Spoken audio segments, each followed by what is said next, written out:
Dalam Islam, pemuda cukup besar peranannya dan generasi milenial menjadi harapan untuk mewujudkan segala macam kebaikan. Dalam surat Al-Kahfi ayat 13 Allah menyebutkan innahum fityatun amanu bi rabbihim wazidnahum huda. Sesungguhnya mereka adalah pemuda-pemuda yang beriman kepada Tuhan mereka dan kami tambahkan petunjuk kepada mereka. Yuk, ikuti terus kami.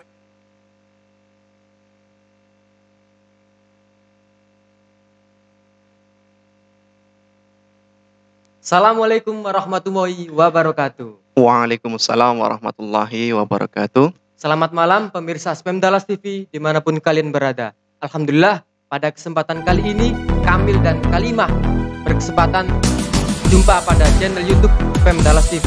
Alhamdulillah pada kesempatan ini juga kami berdua akan menyajikan topik yang pastinya menarik buat nanti ditonton pada malam minggu. Nah, Assalamualaikum warahmatullahi wabarakatuh, Ustadz. Waalaikumsalam warahmatullahi wabarakatuh. Barangkali buat perkenalan dulu Ustadz ya. Ya, Mungkin penonton Spam Dallas TV belum tahu jenengan ini siapa, kok diundang pada acara Kamil dan Kamila. Monggo Ustadz, bisa perkenalan. iya, baik. Assalamualaikum warahmatullahi wabarakatuh. Waalaikumsalam warahmatullahi wabarakatuh. Terima kasih Ustadz Hasbi As-Siddiqi ya telah membawakan acara ini, acara Kamil dan Kalimah ya. Saya ini Ustadz Hudzaifatur Rahman. Ya, saya mengajar di SMA Muhammadiyah 10 GKB Ustadz Hasbi. Topik kali ini Ustadz adalah mengenai enaknya ngapain ya pada malam minggu. Insya Allah nanti bakal jadi tontonan menarik untuk anak-anakku yang sedang menonton di rumah. Nah, kalau kira-kira ya malam minggu menurut Ustadz Hudzaifah barangkali ngapain ya kalau malam minggu biasanya enaknya? Malam minggu enaknya Ngapain? istirahat boleh, Darat boleh. belajar boleh, ataupun melakukan kegiatan-kegiatan apapun boleh. Yang penting satu, kegiatan itu harus bermanfaat. Kalau anak-anak ya biasanya anak-anak Spam Dallas lakukan mungkin biasanya nongkrong terus mungkin mabar di warkop barangkali yang saya tahu ya Ustadz ya. Saya juga ngajar anak-anak biar sedikit tahu mengenai story mungkin di Instagram, tahu Iya. bisa nongkrong-nongkrong gitu. Barangkali itu manfaat nggak Ustadz untuk anak-anak? Jadi gini, oke, saya mulai nih Ustadz Hasbi ya. Jadi ini kan audien kita kan kebanyakan adalah seorang pelajar. Iya betul sekali. Ya, pelajar kalau dalam bahasa Arab itu bisa tilmidun ya atau thalib. Thalib atau thalibah. Kalau perempuan thalibah, kalau laki-laki thalib. Lah thalib itu kan isim fa'il. Ya, artinya sang penuntut ilmu.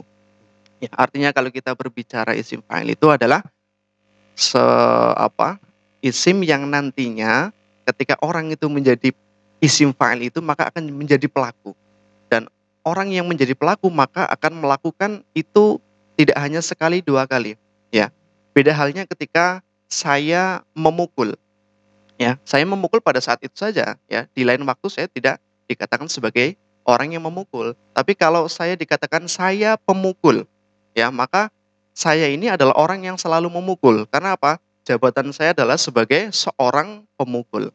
Nah, ini yang perlu kita perhatikan. Kalau thalib itu kan orang yang selalu belajar. Karena apa? Seorang pelajar. Maka apapun kegiatannya, ya kapanpun waktunya, maka sebagai seorang pelajar itu kegiatannya harus belajar. Ya, mau itu hari efektif, mau itu hari libur, ya mau itu hari malam Senin, malam Selasa ataupun malam Minggu, istilahnya malam Minggu. Cuma kan pertanyaannya Ustadz Hasbi ya, biasanya kalau orang malam Minggu itu paradigmanya itu sudah langsung seolah-olah hari itu adalah free. Iya, hari bebas. Ya, siap-siap untuk bermalas-malas ria. Atau mungkin kalau orang yang berduit siap untuk berfoya-foya, menghabiskan uang jajan, gitu kan. Nah, ini yang perlu kita perhatikan.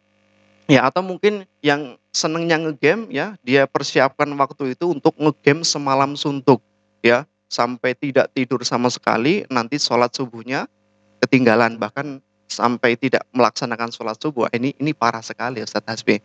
Makanya kita semua yang di sini ya, untuk kalau tema asiknya malam minggu itu ngapain, yang jelas satu, lakukanlah hal-hal yang bermanfaat. Karena apa? Pondasi kita adalah sebagai orang Islam. Ya, udkhulu fis-silmi kafah. Masuklah ke dalam agama Islam itu dengan kafah. Ya, semuanya. Jadi enggak kita Islamnya saja ketika sholat, oh tidak. Ya, atau kita Islamnya saja ketika hari Jumat, ketika kita Jumatan. Ya, ketika sholat kita seolah-olah memakai baju yang rapi. Ya, ketika sholat kita memakai kopiah, ya, atau memakai sarung. Tapi selepas sholat, ya, kegiatan kita ya kembali seperti biasa. Yang senangnya ngerumpi, yang senangannya berbuat nakal ya berbuat nakal lagi. Jadi seolah-olah sholat itu tidak ada dampaknya.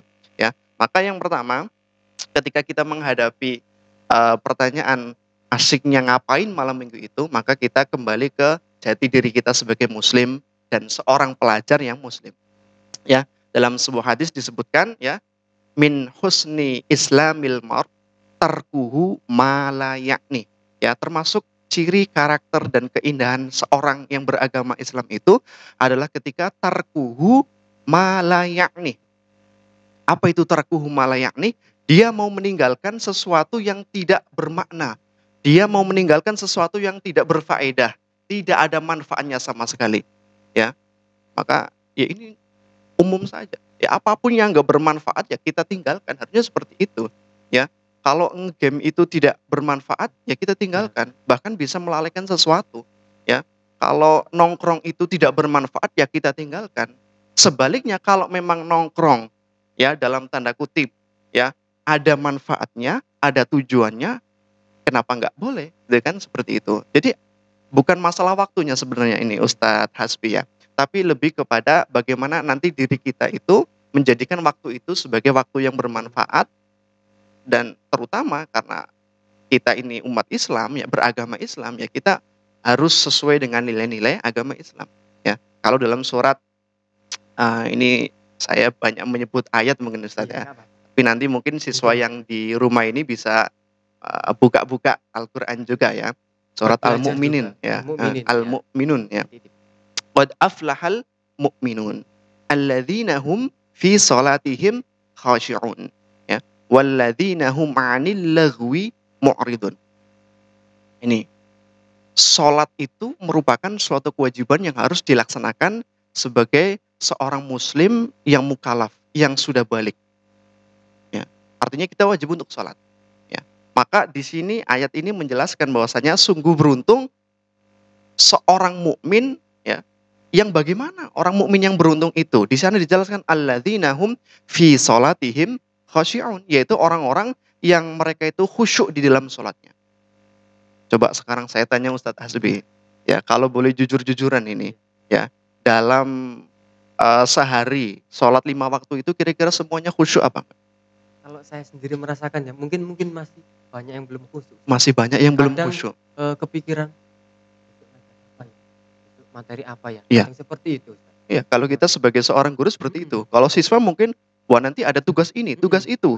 Ya, tugas ini, tugas itu. Apalagi di masa pandemi seperti ini ya. Di masa pandemi ini kan tugasnya itu seperti apa?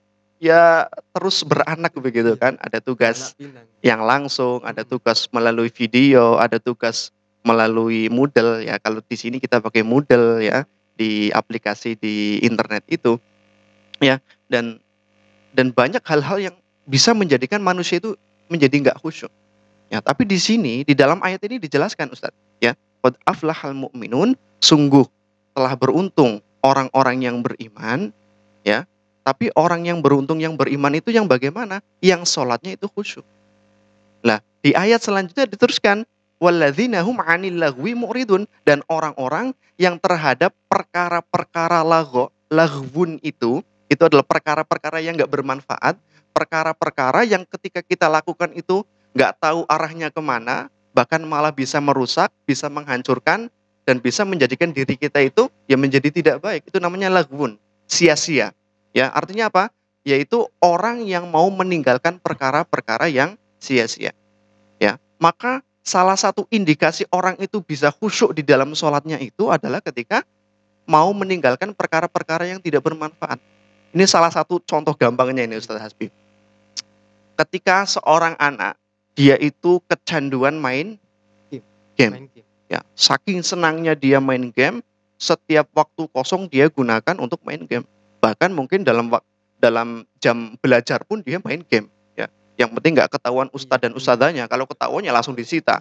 Nah, ini repotnya kan seperti itu. Atau bahkan ketika jam pelajaran dia sengaja menyelinap kemanapun untuk apa? Untuk sekedar membuka gamenya. Ya, maka ketika pikiran kita itu terhadap game itu sudah bahasanya itu sangat maniak, ya, sudah sangat kecanduan, lah itu bahaya sekali. Karena apa? Karena kalau ibaratkan game itu adalah sesuatu yang tidak bermanfaat, artinya waktu sebanyak itu dia gunakan untuk hanya ngegame saja, ya. Nanti giliran waktunya sholat, ada suara azan, ya, lalu dia tidak menghiraukan azan, sudah disuruh sama gurunya, sudah disuruh sama orang tuanya untuk sholat, kan gitu kan. Ayo, nak, sholat. Bu, ini masih sebentar lagi, ini belum selesai gamenya. Ditunda-tunda terus, ya. Akhirnya pada suatu saat dia pun meletakkan gamenya, ya, dan dia melaksanakan sholat. Sekarang saya tanya, kira-kira sholatnya khusyuk apa enggak? Kayaknya tidak khusyuk, Ustaz. Ya, mungkin bisa dikatakan mungkin 99% itu tidak khusyuk. Karena apa? Satu, sholatnya itu sudah telat. Kalau sholatnya telat, nanti pasti sholatnya terburu-buru.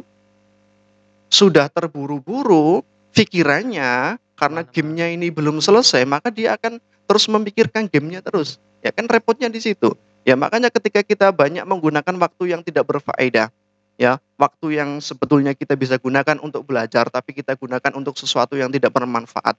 Ya nongkrong boleh, tapi kalau nongkrong untuk ngurumpi, membicarakan orang lain atau membicarakan sesuatu yang tidak bermanfaat, ya nanti pada akhirnya apa? Nanti bisa mempengaruhi sholat kita. Ya maka ketika kita ingin menjadi orang mukmin yang beruntung, kita menjadi orang yang sholatnya itu khusyuk, ya kita harus mau meninggalkan perkara-perkara yang tidak bermanfaat. Walladzina hum 'anil laghwi mu'ridun, yaitu orang-orang yang mau meninggalkan perkara-perkara yang tidak bermanfaat.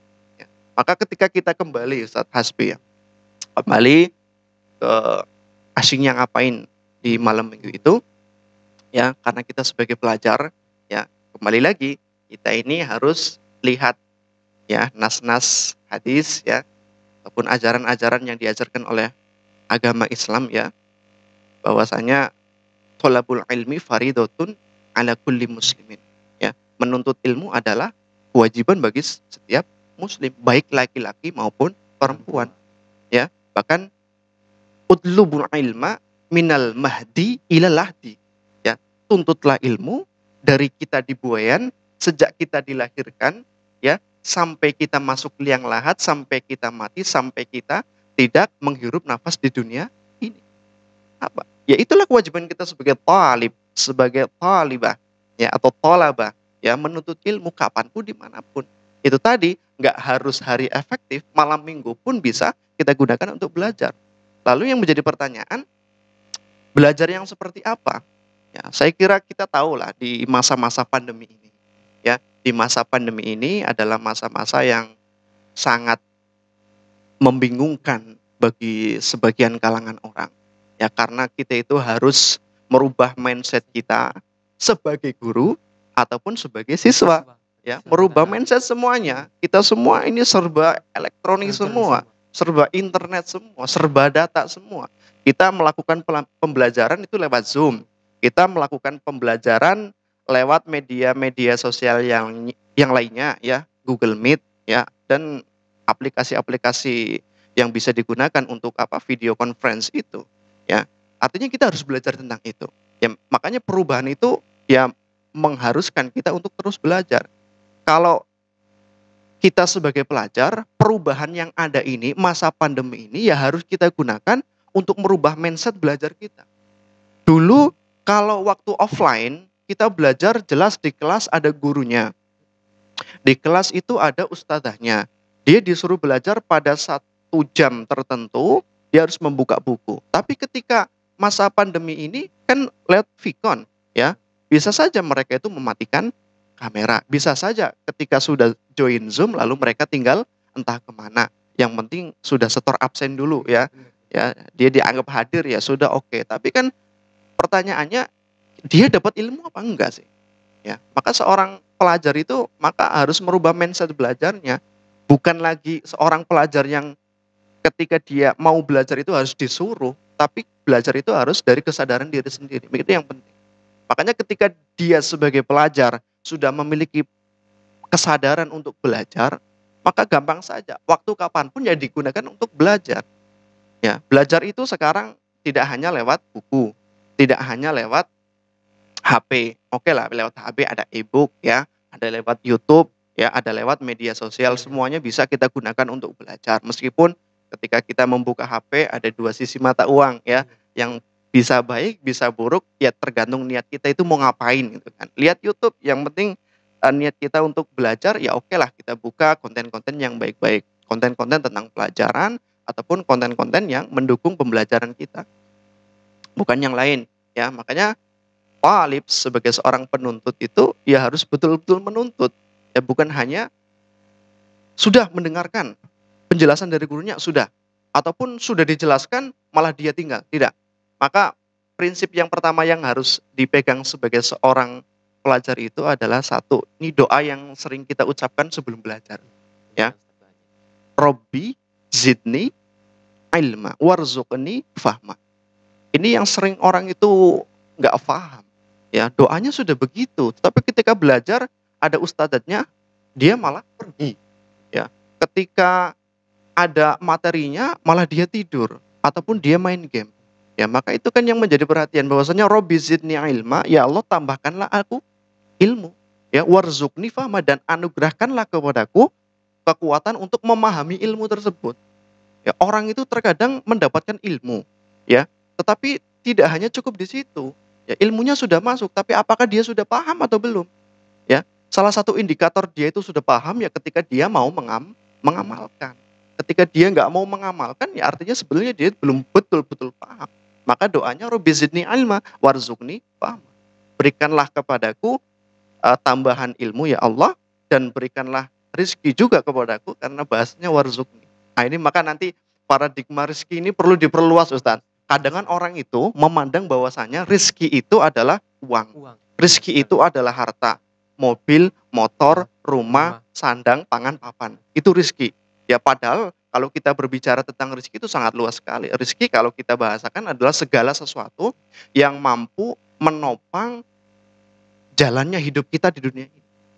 Nah sekarang hidup kita itu kan nggak cuma makan. Hidup kita itu nggak cuma dilindungi oleh rumah, atau hidup kita itu karena ada sandangan ini. Kita tertutup dari sandangan, akhirnya kita sehat walafiat. Tapi hidup itu melebihi dari itu. Hidup itu adalah atau rizki itu adalah segala sesuatu yang menopang untuk kita hidup. Lah kita hidup kalau nggak belajar emang hidup? Ya, makanya di situ bahasanya warzuqni fahma, berikanlah rizki kepadaku berupa pemahaman. Ya, jadi pemahaman itu juga merupakan rezeki. Jadi orang belajar tapi niatnya untuk cuma setor nama saja, ya biar dapat sangu dari orang tua, maka itu perlu dirubah. Ya, karena niat belajar itu adalah untuk paham, untuk memahami ilmu, sehingga ketika kita sudah paham maka kita mampu mengamalkan. Gitu. Maka istilahnya adalah al-ilmu bila amalin kasajarin bila samarin. Ya, ilmu yang tidak diamalkan. Bagaimana kita bisa mengamalkan ilmu kalau kita nggak paham? Kan ilmu yang tanpa diamalkan itu kasajarin bila samarin, seperti pohon yang tak berbuah. Kan percuma pohon nggak ada buahnya. Ya, meskipun ada pohon yang nggak berbuah. Iya, ada. Apa? Ya pohon jati ada buahnya. Maksudnya ada. Cuma kan buahnya itu yang diambil kan kayunya. Ya kayu itu adalah buah. Daun jati kan bisa digunakan juga kan untuk bungkus nasi. Enak kalau makan pakai bungkus nasi zaman dahulu. Sekarang nggak tahu masih ada apa enggak. Nggak ada kayaknya. Ya ada mungkin di warung-warung tradisional ya, tapi ya itu buahnya. Itu bisa dimanfaatkan. Pisang ada buahnya. Ya, daunnya bisa dipakai untuk bungkus makan juga, bungkus apa kalau membuat tempe di tempat saya sana itu bungkusnya pakai daun pisang. Nah, lalu batangnya juga bisa dipakai ya untuk keperluan apapun, dan ya itu sebenarnya buah. Makanya ilmu itu kita cari apa? Cari buahnya. Ya, buah dari ilmu adalah pemahaman itu dan pengamalan yang baik daripada ilmu yang kita lakukan. Gitu. Jadi banyak banget ya maksudnya hal yang bisa kita lakukan selama masa liburan atau mungkin malam minggu ya, ataupun sekarang malam minggu. Terus kadang gini Ustadz, anak-anak itu saat mencoba mengamalkan hal kebaikan, kadang itu kalau bahasa sekarang itu insecure atau gengsi ya, atau mungkin malu. Saya mau melakukan ini kok malu ya? Apa saya pantas? Nah, itu gimana untuk merubah mindset anak-anak seperti itu, Ustaz? Oke. Eee, kita kan hidup nggak sendirian, Ustaz. Kita ini sebagai pelajar, seorang pelajar yang berada di sekolah tertentu. Ya, kita nggak tahu kalau yang, siswa-siswa yang mereka itu les privat atau homeschooling, karena mereka nggak punya teman pada dasarnya. Ya mungkin punya tapi satu 2 itu kan, atau mungkin temannya lewat hanya media sosial. Tapi kalau kita sekolah, contohnya sekolah di Spemdalas, sekolah di Semapio, mereka itu punya teman-teman yang nantinya bisa diajak diskusi, diajak dialog. Kita ini punya sebuah komunitas, minimal komunitas grup kelas, Grup kan kelas, seperti itu kan. iya. Ya ketika di kelas itu nanti kan ada ketuanya, ada sekretarisnya, ada bendahara. Ketika kita mau melakukan suatu kebaikan, tentunya itu adalah ide dari seorang, 2 orang, 3 orang. Memang ada pro kontra, 1, 2 mungkin setuju, ada yang tidak setuju. Ya, yang setuju karena dia sangat semangat, karena dia mengetahui manfaatnya, dia itu tahu seluk-beluknya seperti apa. Ada yang tidak mau karena tadi insecure, karena dia gengsi, merasa nggak punya ilmunya, merasa barangkali ada yang saya ini passion-nya nggak di situ. Padahal itu baik. Ya, makanya karena kita hidup di lingkungan komunitas tertentu, maka ini sebenarnya adalah tanggung jawab kita bersama. Teman-teman yang mempunyai sifat-sifat insecure tersebut, maka kita harus stunting. Ayo loh, ini loh kegiatan baik. Ya, ini kegiatan yang bermanfaat. Ini ada faedahnya, maka kamu harus ikut. Ya, kamu jangan mengurung diri di rumah. Itulah gunanya seorang teman, kan seperti itu. Ya, kalau dia masih masih tetap bersikukuh dengan pendapatnya, ya makanya itulah gunanya kita sebagai teman harus betul-betul mampu menjadi teman yang sejati, ya mau menasihati teman kita, ya mau berdialog dengan teman kita, jangan seolah-olah kalau ada orang tidak mau, wah berarti kamu ini begini begini begitu, gitu kan? Ya itu kan artinya hanya satu sisi dia membicarakan kejelekannya. Padahal kita sebagai teman harus tahu sebenarnya dia itu punya kelebihan di satu tempat, ya makanya nanti kita harus mengakomodasi itu. Kalau kita berbicara waktu-waktu yang seperti itu liburan, ya kita gunakan seumpama untuk kegiatan amal, Wah, bagus sekali. ya kita rembukan, ya kita diskusi bahwasanya kita akan mengadakan acara bakti sosial, ya diskusilah di malam minggu itu, ya di malam minggu itu kita diskusi, diskusinya kan nggak enak kalau di rumah, artinya izin orang tua, dia izin orang tua untuk apa? Untuk apa? Untuk nongkrong. Tapi dalam tanda kutip nongkrongnya untuk mendiskusikan sebuah kegiatan yang nantinya akan dilaksanakan sebagai kegiatan bakti sosial itu. Ya nggak masalah. Artinya itu kegiatan yang baik, artinya orang-orang yang belum mau dan belum mampu ataupun tidak berani untuk melakukan hal tersebut, ya kita sebagai kawan harus mau menanti mereka. Terus kadang gini, kadang saya juga ya mau melakukan hal yang baik, kadang sudah melakukan 1 kali, tapi kadang belum istiqomah Ustaz. Kadang anak-anak itu cuma sekali cuma ikut-ikutan. Nah, kadang gimana itu menumbuhkan istiqomahnya anak-anak? Oke, istiqomah itu memang berat. Berat ya. Iya berat. Rasulullah itu pernah ditanya oleh seorang sahabat, wahai Rasulullah, katakan kepadaku sesuatu yang aku tuh nggak mungkin aku tanyakan ke orang lain, cukup kepada engkau wahai Rasulullah. Ya. Nah, pertanyaan sahabat itu dijawab oleh Rasulullah. Qul amantu billah tsumastaqim. Ya, katakanlah olehmu amantu billah, aku beriman kepada Allah, kemudian beristiqomahlah. Ya, itu artinya apa? Istiqomah memang berat. Ya. Karena apa? Keimanan kita memang sudah sejak lahir. Kita sejak lahir sudah beragama Islam, ya. Akan tetapi keislaman kita itu apakah bisa kita pegang, bisa kita ikat kuat sampai kita meninggal?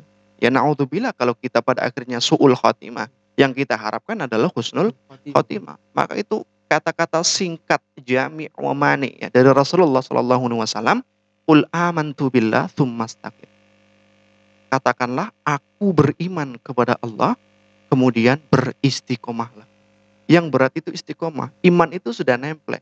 Maka kalau kita berbicara tentang iman, Ya, iman itu apa? Iman itu percaya pada sesuatu yang tidak nampak.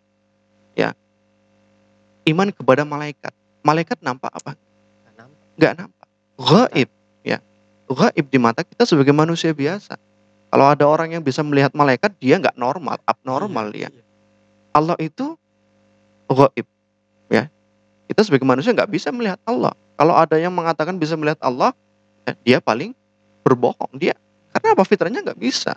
Ya, bahkan manusia itu tidak bisa melihat jin karena mereka gaib. Tapi kita harus percaya. Ya, itu namanya beriman.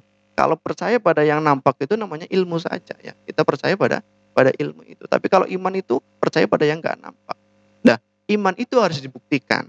Ya, dibuktikan dengan apa? Dengan pengamalan. Ya, maka itu di situ beratnya.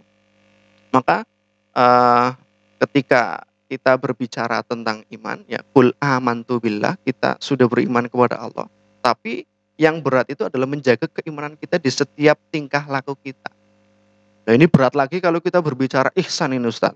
Ya, ihsan itu apa? Anta'budallah ka'annaka tarahu fa illam takun tara fa innahu yaraka. Ya, engkau beribadah kepada Allah seakan-akan engkau itu melihat Allah. Tapi kan kita nggak mungkin melihat Allah. Ya, fa illam takun tara, ya meskipun engkau tidak melihat Allah, ya fa innahu yaraka, tapi yakinkan pada diri kita, yakinkan pada hati kita bahwasanya Allah lah yang melihat kita. Itu namanya ihsan. Apapun yang kita lakukan di dunia ini, ya, sedetik demi detik, selangkah dua langkah kita lakukan di dunia ini, itu adalah dilihat oleh Allah. Maka sifat muraqabah Allah selalu mengawasi kita. Kalau kita sudah ada perasaan itu, ya maka insya Allah kita nggak akan berbuat maksiat. Ya, karena apa? Kita selalu diawasi oleh malaikat di kanan kiri kita yang akan mencatat kita. Ya, tapi kalau keimanan kita itu lemah kepada sesuatu yang gaib, keimanan kepada sesuatu yang gaib, maka ya sudah gampang saja kita melakukan perbuatan maksiat. Karena apa? Kita dianggap atau kita menganggap bahwasannya kita itu nggak ada yang mengawasi. Ya, kita sembunyi di tempat yang mungkin orang itu tidak bisa melihat, tapi Allah itu maha melihat. Allah itu basirun.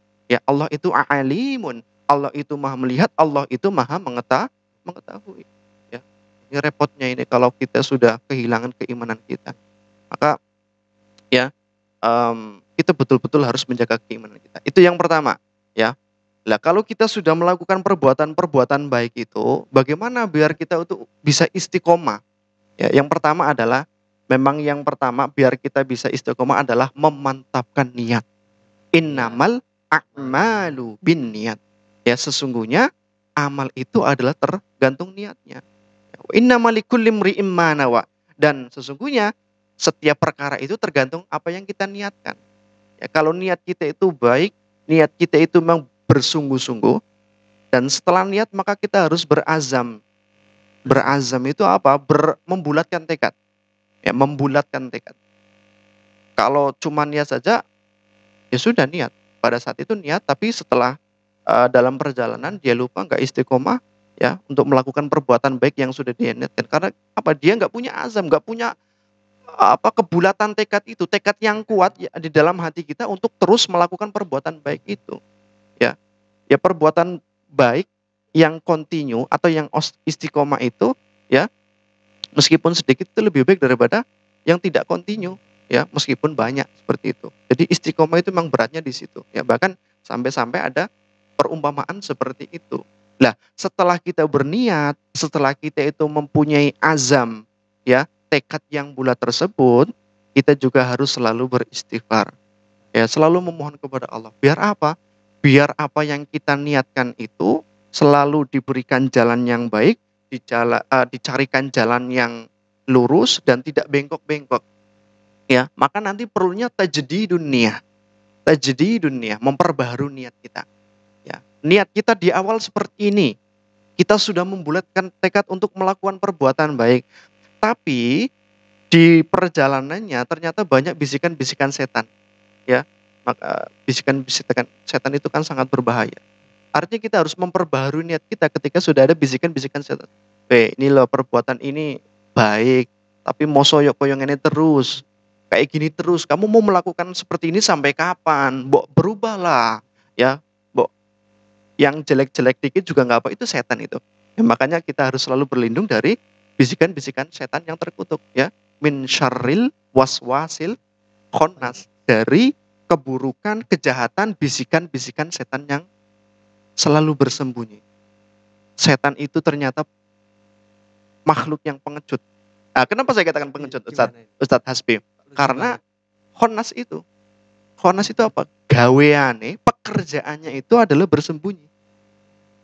Habis membisik-bisiki manusia langsung dia bersembunyi. Gimana tuh? Jadi kalau tukang sembunyi itu dibilang setan ya, Ustaz? Iya.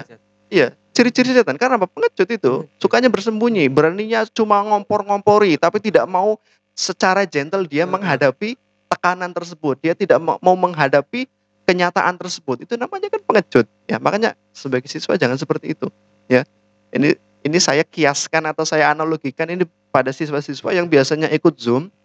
Mereka sudah setor nama, mungkin sudah pasang tampang foto yang kayak lagi duduk memperhatikan di Zoom. Kan sekarang canggih alatnya seperti itu kan. Kayak di meja kayak orang lagi nulis memperhatikan padahal matanya nggak berkedip gitu kan. Padahal cuma foto profil aja. Iya, foto profil atau foto ketika dia seolah-olah sedang ikut Zoom, tapi sebetulnya itu cuma gambar dan dia pergi. Lah kalau seperti itu setelah dipanggil oleh ustadznya, kan contohnya namanya siapa? Hei fulan, mana? Ayo ini jawabannya apa? Ini jawabannya. Oh, dia nggak mendengar, gimana tahu jawabannya? Nah, ternyata dia kabur. Ya, bersembunyi bahasanya. Maka jangan sampai, ini ciri-ciri syaitan kan seperti itu kan. Min syarril waswasil khonnas, ya. Dari kejahatan kita berlindung kepada Allah, Tuhannya manusia. Ya.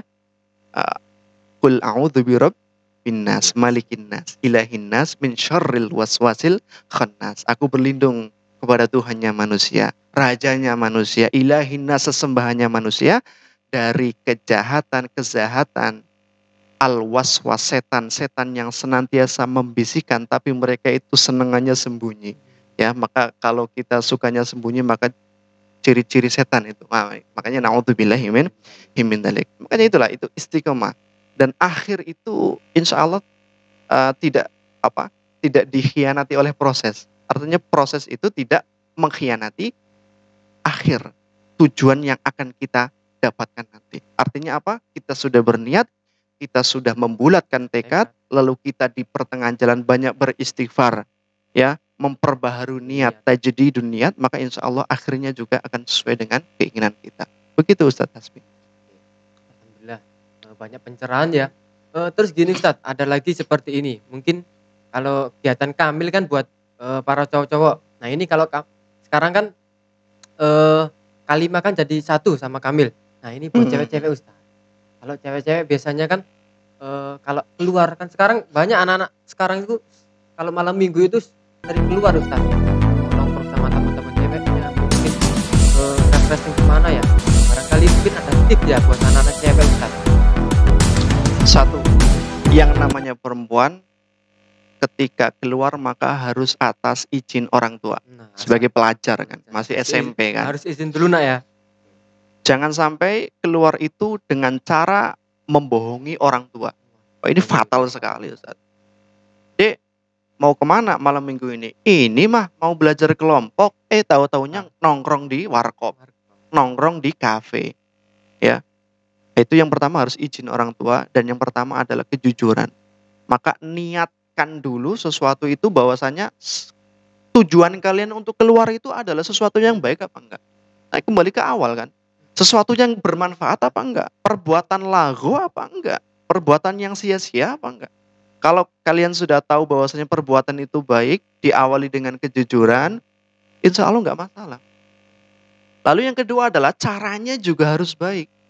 Ya, yaitu tadi caranya. Cara mereka itu untuk bisa keluar itu bagaimana? Ya dengan izin orang tua, jangan membohongi orang tua. Ya, orang tua kalau dibohongi sekali, nanti kedua kalinya nggak percaya, kan seperti itu sebetulnya ya. Bohong itu kan bahaya. Alaikum bisidqi fa inna sidqa yahdi ilal bir wa innal birra yahdi ilal jannah. Wajib bagi kalian untuk berlaku jujur, karena kejujuran itu akan membawa kepada kebaikan-kebaikan, dan kebaikan-kebaikan itu yahdi ilal jannah, akan mengantarkan kita kepada surga. Wa iyyakum wal kadhiba Fa innal kadhiba yahdi ilal fujur wa innal fujura yahdi ilan nar. Ya, hati-hatilah terhadap perkara-perkara yang bersifat dusta, bohong, ya. Fa innal kadhiba yahdi ilal fujur, karena sesungguhnya perbuatan dusta itu akan menghantarkan kita itu kepada perbuatan fujur, perbuatan buruk. Ada namanya waktu fajar. Fajar itu kan remang-remang. Waktu fajar itu. Makanya kalau perbuatan tidak jujur itu biasanya remang-remang, nggak jelas. Ditanya ngalur ngidul. Ditanya kamu mau kemana? Kukur-kur. Mau ini mah, mau ini sebetulnya. Nggak mau memandang orang yang biasa kan ciri-ciri orang mau bohong kan seperti itu. Biasanya nggak memandang orang yang tuh sambil gerak-gerak mengeluarkan gerakan-gerakan yang tidak sinkron dengan ucapannya seperti itu namanya tanda-tanda orang jujur seperti itu. Iya ini mah mau belajar, nggak jelas itu kan, mau belajar ke sini gini. Iya mah ini mas minta uang sakunya dong gitu kan. Mau nongkrong atau mau ngegame dan sebagainya. Maka perbuatan dusta itu akan menghantarkan kita kepada ketidakbaikan, dan ketidakbaikan itu nanti jurusannya ilan nar, kepada api neraka.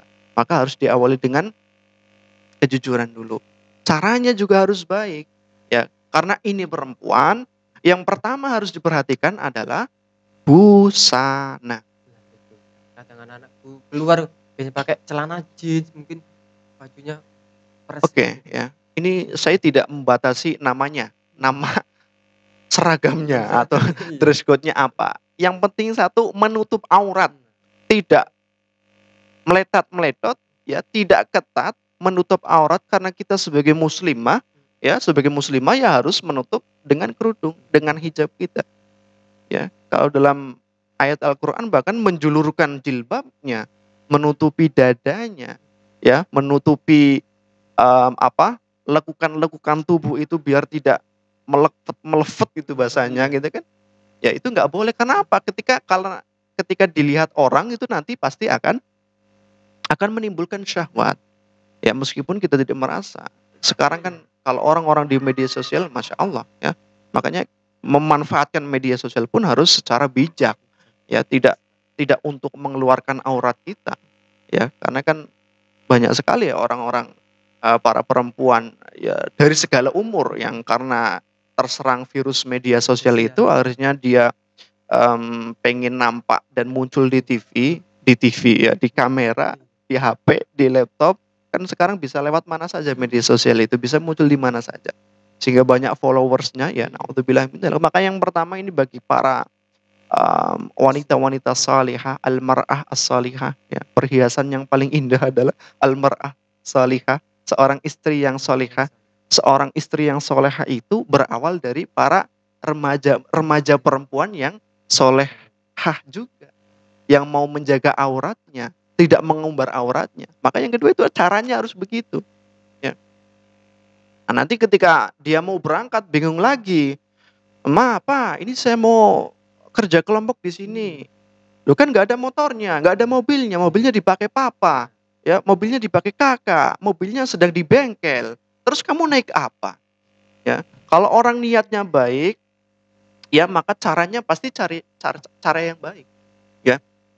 Mungkin dia mintalah kawannya yang perempuan, "Ayo ini saya jemput dong," gitu kan. Saya jemput. Atau mungkin dia nge-grab, tapi dengan ya harus hati-hati. Yang nge-grab itu sekarang banyak penyelewengan seperti itu. Maka caranya harus hati-hati. Ya jangan karena nggak ada kendaraannya, lalu dia akhirnya telepon lah temennya yang cowok, boy, jemput aku dong, gini." Ini kan bahaya kan, berboncengan itu akan menimbulkan syahwat. Ya kalau levelnya SMP, SMA, ya itu kan levelnya orang-orang sudah menyukai sesama jenis. Kalau tidak pintar-pintar menjaga diri, itu berbahaya sekali. Apalagi perempuan. Iya, apalagi perempuan, apalagi laki-laki juga. Ya jangan menyalahkan perempuan saja. Kita laki-laki juga harus menjaga diri. Kadang kan orang ya saling menyalahkan gitu kan. "Kenapa sih matamu itu jelalatan?" Loh, karena perempuannya itu loh gini, menonjolkan gini. Ya kalau kita laki-laki yang baik-baik ya tundukkanlah pandangannya ya. Ghuddul basar ya, menundukkan pandangan kita. Yang perempuan juga harus menjaga diri ya, tidak menunjukkan kelemahannya, tidak menunjukkan perhiasannya secara secara jelas dan sebagainya. Dengan cara apa? Menutup aurat itu. Kalau caranya sudah benar, enak, diizinkan orang tua keluar dari jam sekian sampai jam sekian. Jangan ngomong pulangnya jam 8, apa pada kenyataannya pulangnya jam 11. Nah, ini repot lagi. Ketidakjujuran itu nanti akan mengakibatkan ketidakbaikan. Ya, makanya itu bagi para perempuan itu kan. Jadi buat para perempuan ya tetap jaga dirinya, barangkali mungkin mau refreshing, mau keluar sama temannya, harus menjaga aurat biar nanti menjaga dirinya sendiri. Ya. Ini Ustadz, barangkali ada tips-tips ya. Mungkin kalau Ustadz Kutip sendiri mungkin kegiatan kalau liburan, apalagi sekarang masa pandemi ya, kebanyakan anak-anak itu belajar pun banyak di rumah sekarang. Mungkin kalau sekolah 1 minggu hanya 3 kali. Mungkin tips untuk bagaimana kita memanfaatkan waktunya. Nah, mungkin ada tips saja. Mungkin pekerjaan apa yang harus kita lakukan. Kadang anak itu bingung, saya ngapain, makanya udah pelampiasannya main game. Nah itu Ustaz. Oke. Malam minggu ataupun malam-malam yang lain sekarang agak rancu ya. Karena masuk sekolah itu paling kan 1, 2, 3 hari ya Ustaz ya. Artinya malam minggunya sebenarnya bisa dihitung lebih banyak itu kan. Tidak hanya malam minggu. Kebanyakan di rumah. Jadi waktu free-nya itu sebenarnya lebih banyak. Dan harusnya seorang pelajar ya harus banyak belajar juga. Cuma ya namanya manusia lah ya, kadang salah, kadang lupa gitu kan. Tapi kalau banyak lupanya ya kebangetan itu kan. Innal al insanu mahalul khata' wan nisyan. Manusia itu kan tempatnya salah dan lupa. Tapi kalau lupa terus ya bukan manusia itu kan. Nah, makanya kita harus selalu berusaha. Jadi kegiatan-kegiatan yang bermanfaat yang bisa kita isi untuk mengisi waktu luang itu banyak sekali Ustaz. Nah, sekarang kan zamannya teknologi, zamannya media sosial, ya, zamannya yang serba mudah ketika kita itu mau melakukan kebaikan. Orang berdakwah dulu itu cuma ada di masjid-masjid. Iya benar Ustaz. Orang zaman dahulu itu dakwah itu di mimbar-mimbar. Alhamdulillah. Ahmaduhu wa nasta'inu, itu baik sekali. Tapi zaman sekarang tidak hanya itu. Tadi saya katakan yang pertama baksos ya, menyalurkan bantuan-bantuan yang kita dapatkan mungkin dari lembaga-lembaga amal zakat ya, ataupun dari iuran-iuran kita karena kita mungkin mau membantu donasi-donasi Palestina, donasi Suriah ataupun bagi fakir miskin yang membutuhkan, itu baik sekali.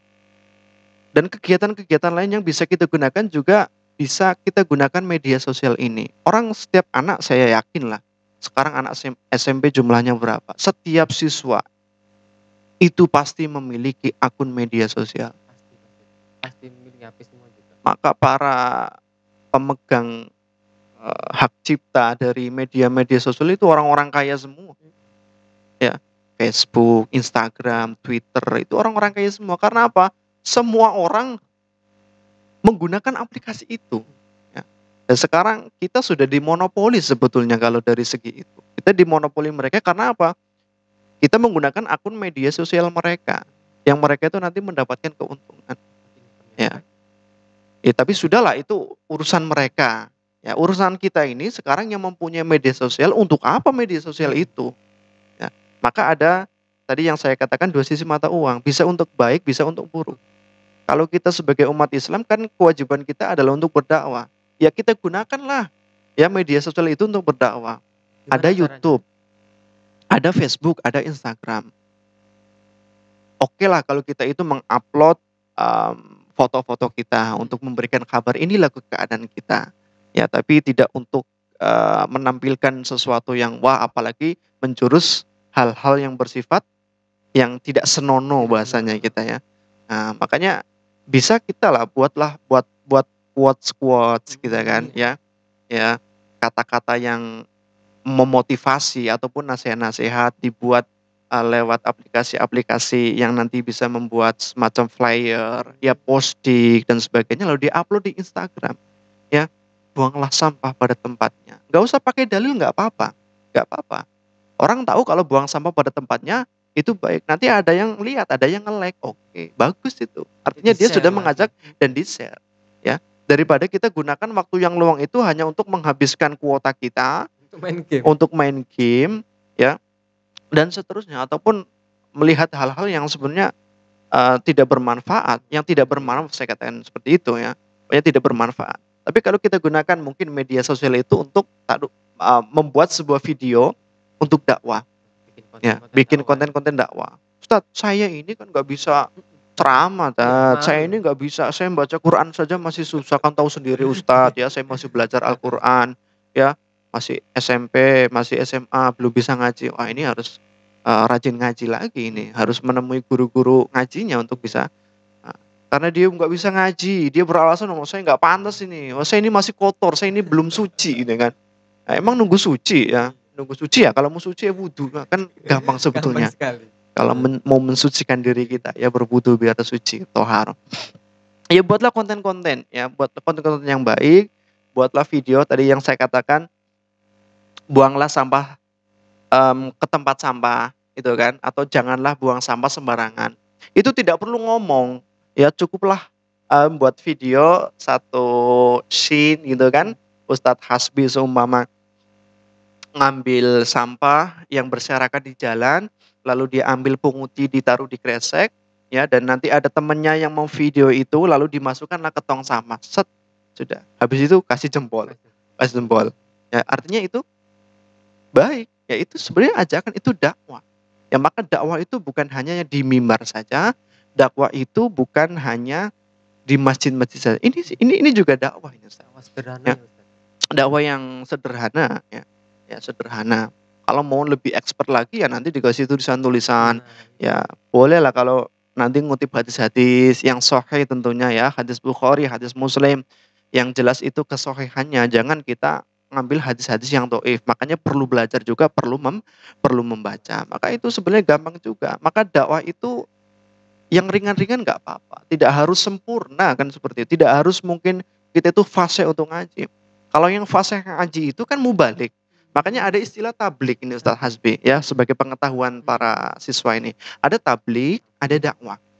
Bedanya tablik sama dakwah itu apa? Kalau tablik itu memang sama-sama menyampaikan ajaran agama Allah, menyampaikan ajaran dari Rasulullah SAW. Begitu juga dengan dakwah. Tapi tablik itu lebih menjurus kepada hal-hal yang bersifat agama, ayat-ayat Al-Quran, hadis-hadis. Tapi kalau dakwah tidak, itu umum. Makanya ada da'i, ada da'iyah, ada mubalik, ada mubalighah. Ya, seorang mubalik menyampaikan ceramah di mimbar-mimbar, oke. Tapi kita juga bisa menjadi da'i milenial.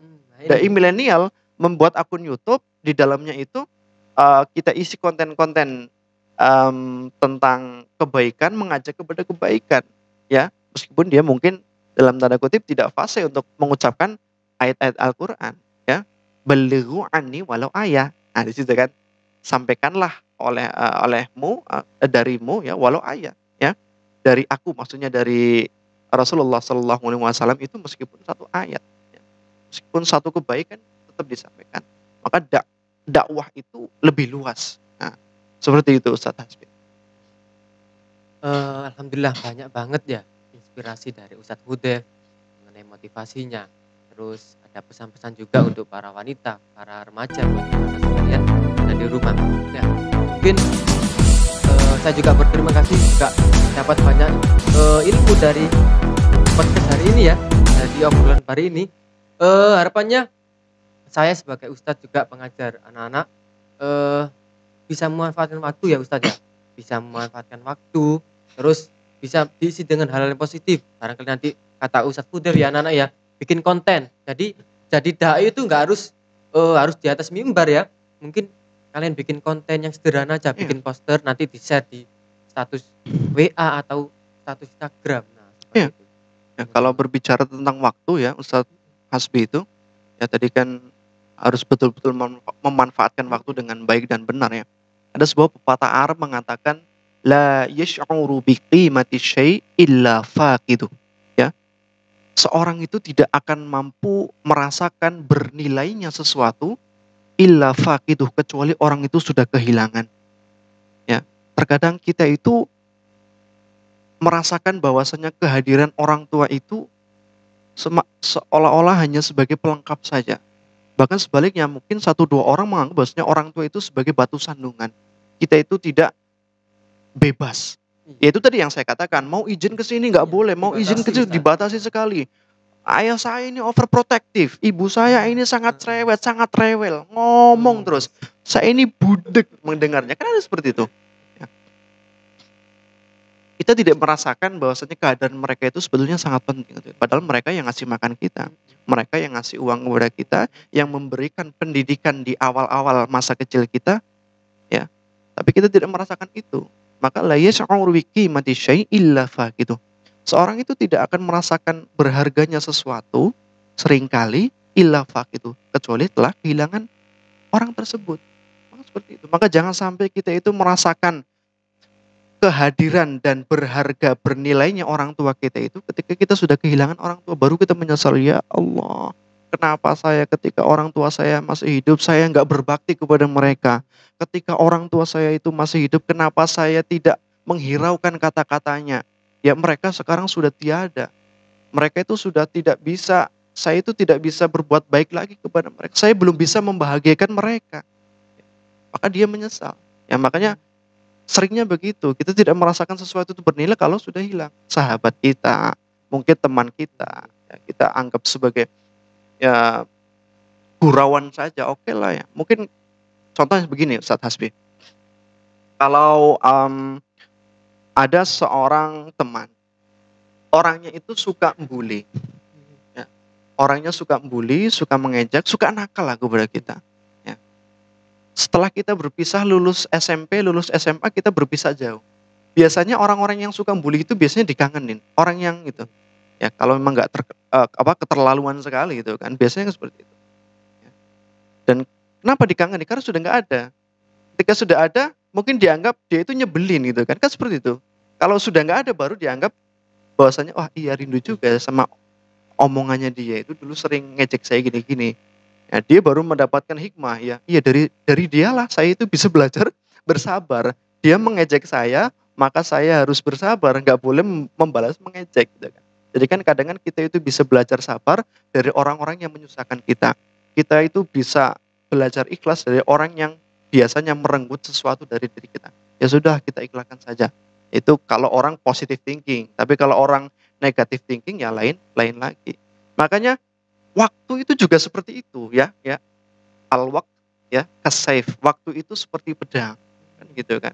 Yang nanti bisa memotong kita kalau kita tidak perhatian terhadap waktu itu ya. Sekarang kita punya waktu banyak. Waktu masih remaja ini masih banyak untuk belajar. Ketika nanti sudah dewasa, dia sudah bekerja, maka dia harus melakukan banyak kegiatan. Apalagi kalau sudah punya istri, sudah punya anak, ya anaknya tidak cuma 1, 2, 3, 4, 5, ya tapi dia merasa bahwasannya ilmunya itu masih kurang, ya ilmunya itu masih kurang, ya akhirnya dia harus belajar lagi. Dia harus belajar bahasa Inggris lagi. Dia harus belajar matematika lagi. Dia harus belajar ilmu-ilmu yang dulu tidak dia anggap, yang tidak diperhatikannya, tetapi ketika sudah dewasa ternyata dia butuh. Maka ketika dewasa dia butuh. Makanya dia tidak bisa merasakan bernilainya waktu itu ketika masih ada, kecuali kalau dia sudah kehilangan. Maka jangan sampai kita itu ya merasakan dan melihat bernilainya sesuatu ketika sudah nggak ada. Itu Ustaz Hasbi. Alhamdulillah tadi sudah disampaikan Ustadz Hudef mengenai enaknya ngapain ya pada hari Minggu. Sudah dapat pelajaran tentang istiqomah dalam melakukan hal baik, terus belajar sabar juga dalam menghadapi mungkin bullying atau mungkin hal buruk yang mengalami pada kita. Mungkin terakhir Ustadz, buat anak-anakku sekalian, ada mungkin 1 atau 2 kalimat lah buat penutup lah habis ini buat anak-anakku sekalian. Oke, Apa ya?